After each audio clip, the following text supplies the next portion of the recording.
আসসালামু আলাইকুম কবরবাসীরা, কেমন আছেন? নিশ্চয়ই আপনারা ভালো আছেন। আজ আমি এখানে আসছি আপনাদের কাছে একটি বার্তা নিয়ে। আসছে 12ই ফেব্রুয়ারি জাতীয় সংসদ নির্বাচন। আপনাদের জোর মিনতির সাথে জানাইতে চাই, জাতীয় সংসদ নির্বাচনে আপনারা আর ভোট দিতে যাবেন না।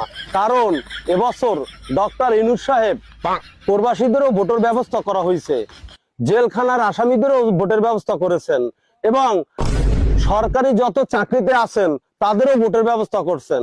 এমনকি আমরা বাহিনীর যত লোক আছি তাদেরও ভোটের জন্য সুব্যবস্থা করে দিয়েছেন। কিন্তু এত ভোট গুনতে অনেক সময় লাগবে, সেই জন্য ডক্টর ইউনূস সাহেব ডিক্লেয়ারের জন্য 3 দিন সময় নিয়েছেন। কিন্তু এখন যদি আপনারাও যদি ভোট দিতে ওঠেন, তাহলে মনে হয় ভোটের ডিক্লেয়ার পাইতে পাইতে আমিও আপনাদের সাথে কবরবাসী হয়ে যাব।